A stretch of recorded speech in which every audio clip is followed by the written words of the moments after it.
शेट्टी साहेब,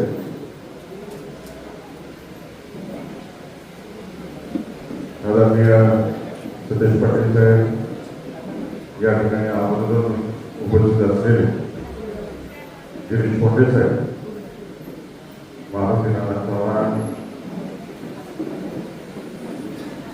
के पाटील, लाड साहेब, वसंतनारायण देशमुख, भारदाबाद शिंदे,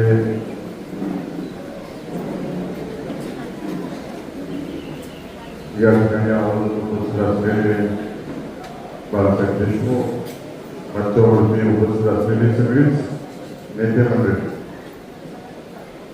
आज आपण सगळीजण शक्तीपीठाच्या विरोधात लढाई उभारण्यासाठी एकत्रित आलेलो आहोत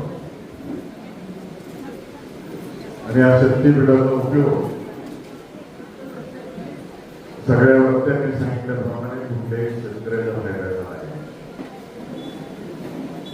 ठराविक उद्योग घराण्यांच्या फायद्यासाठी हा शक्तीपीठ उभा केला जातो.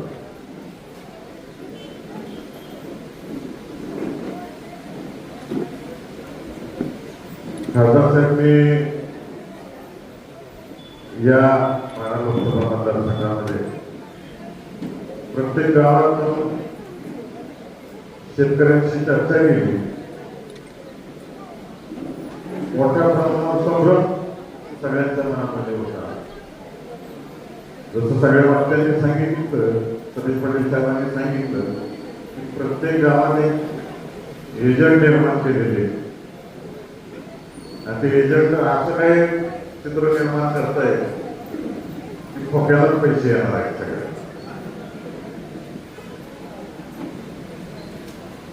आधी मी एमएसएमईच्या अधिकाऱ्यांना बोलवून घेतलं, सगळा रस्ता त्यांनी सांगितलं 23 सर्व्हिस रोड आहे, कुठून नाही, पूल करणार नाही काय. आधीच एकामेकांच्या शेतातून जायचं, पिकं काढायचं म्हणते की त्याची वाट पहिली स्टॉक आहे. हा रस्ता गेल्यावर काय करायचं, नवीन तरफे अजून चालू होणार आहे. आणि परवा योगायोग आला, संभाजीनगरला गेलो होतो मी एका लग्नानिमित्त, मुंबईला चाललो होतो. ते समृद्धी महामार्ग गेले, सगळं भकास झालंय. आजूबाजूला कुठला विकास झालेला नाही, लोकांच्या फार अडचणी निर्माण झालेले, म्हणजे गावाची सरळ सरळ विभागणी झाली. लोकांना अनेक समस्यांना तोंड देण्याची वेळ त्या ठिकाणी आली. फिरत असताना महाराष्ट्रामध्ये मला एक अनुभव आहे. त्याच्यात मला मुलं म्हणले काहीतरी घरचा आमची पत्नी आम्ही काही आहात तरी मागचं कारण सांगितलं. 72च्या काळामध्ये तुकडे खाऊन या जमिनी जपलेले, सरकारला एक सुद्धा जागा देणार नाही असं त्यांनी मला सांगितलं.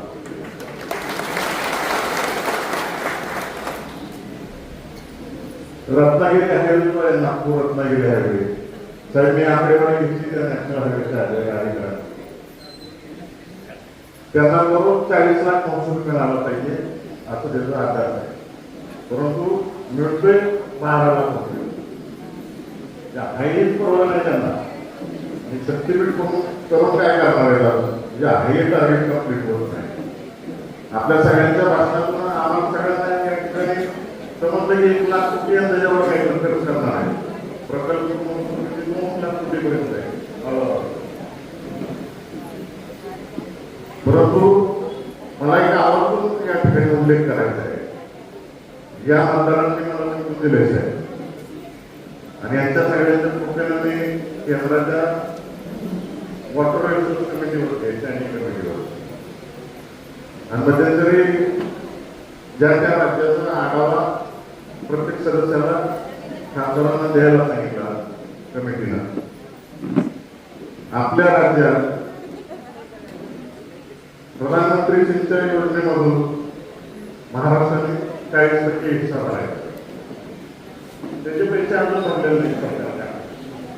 केंद्राचे अधिकारी सांगत होते आमचे पैसे तयार आहेत, परंतु तुमचं राज्य सरकारला पैसे भरत नाही.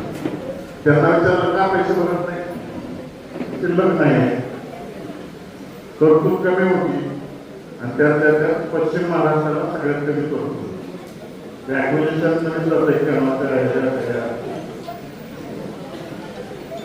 माझा प्रश्न हे आहे की 1,00,000 कोटी जर इकडे घालणार आहे तुम्ही, त्याच्याऐवजी महाराष्ट्रातलं जे पुराचं पाणी वाहून जात आहे तिकडे, आदरणीय विजयसिंह पाटील साहेबांनी कृष्णा भीमास्करीकरण व्हावं.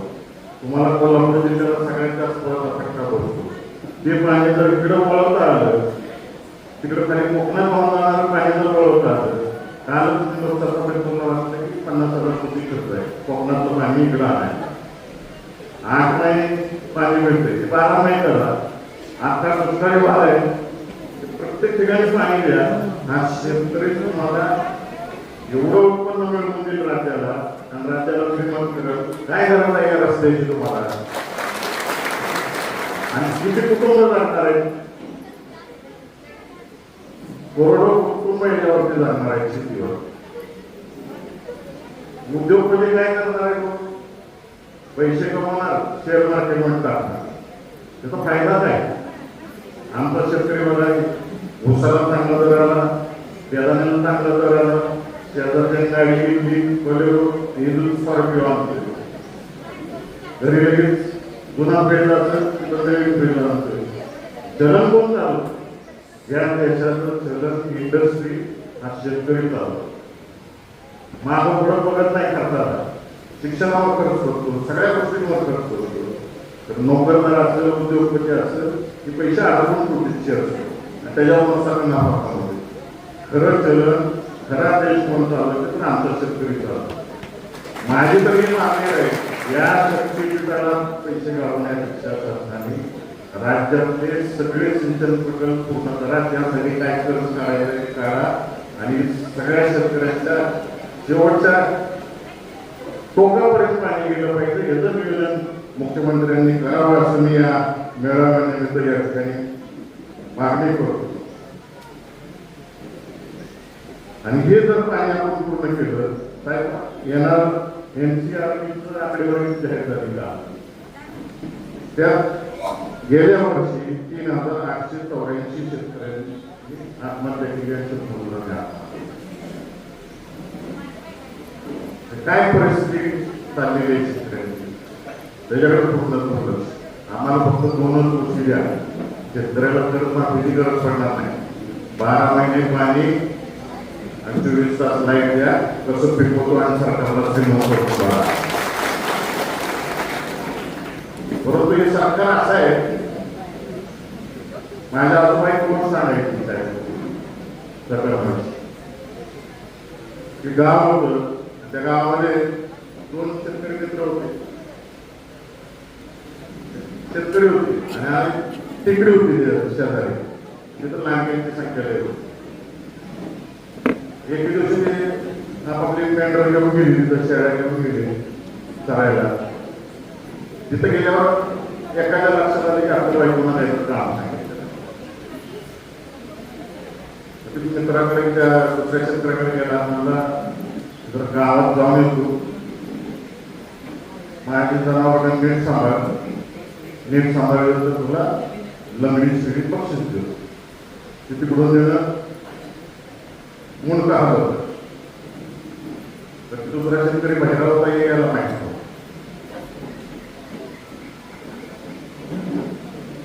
गावाकडे आलं, गावाची सगळी कामं उरकली गेलं. कामं उरकून झाल्यानंतर पुन्हा तिकडीवर गेलं, जनावर मोजून भेटली तेवढेच तेवढी होती. शब्द दिलाय आपण, म्हणून ती लंगडी सगळी घेऊन त्याला बक्षीस द्यायचं म्हणून घेऊन घ्या.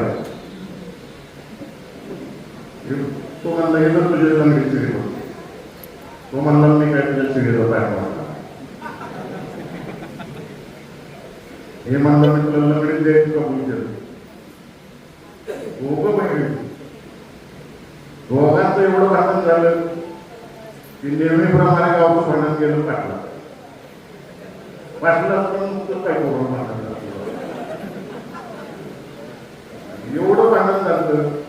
हे दोघं तिथं जाऊन सांगायला लागली मी याला लंगडी म्हणतो विदर्भात मागतोय फार कशाने धरण्यापर्यंत मारामारी झाली. पाटील जोरात शांत बसा म्हणलं. त्या दोघांना म्हणला माझ्या ऐकून जीवित काय हत्ती जरी पाठवलं तरी मी तिथून कोण वाटणार नाही. तिसरा पहिला राजशेखर साहेब वडीलधारी मंडळी सगळी हे पूर्वी सरकारला कोणाचाही पक्षात सरकार असते परंतु सरकारला एक बोलण्याचं शब्द होतं मायबाप सरकार. ह्याच्यात त्या दोन्ही भूमिका वडिलांची नाही आईची. शेतकरी व्यथा मांडायला होते ना यांचं वर बी सरकार आहे खाली बी सरकार आहे तर यांनी पूर्ण बाहेरची भूमिका करायची जायच तरी कुठं शेतकऱ्यांनी. आणि महाराष्ट्र कसं सतीश पाटील साहेब बोलले आपल्याला सगळ्या की आम्ही पुढं जायचो आणि माझं सगळं मैदान काम झालेलं असायचं 10% एजंट ती होऊन देऊ ना. आपल्याला खऱ्या अर्थाने गरज आहे लाईट आणि पाणी ह्याच्यासाठी लढा उभा केला पाहिजे आणि आमचं पीठ रद्दच झाला पाहिजे. त्यासाठी आम्ही सगळेजण शेवटच्या क्षणापर्यंत तुमच्याबरोबर राहू एवढी ग्वाही या ठिकाणी मी तुम्हाला सगळ्यांना देतो. आणि जाता जाता काही झालं तुमच्या बरोबरीनेच राहणार. पहिल्या दिवशी सांगितलं निमगावमध्ये पण सांगितलं माझे आजोबा त्यावेळेस सुद्धा सरकारमध्ये आपण सरकारच्या विरोधात भूमिका घेतलेली आहे सिलिंगचं काय त्याच्यावर आहे शेतकऱ्याबरोबर राहणार एवढी 100% ग्वाही या ठिकाणी तुम्हाला सगळ्यांना देतो आणि शब्द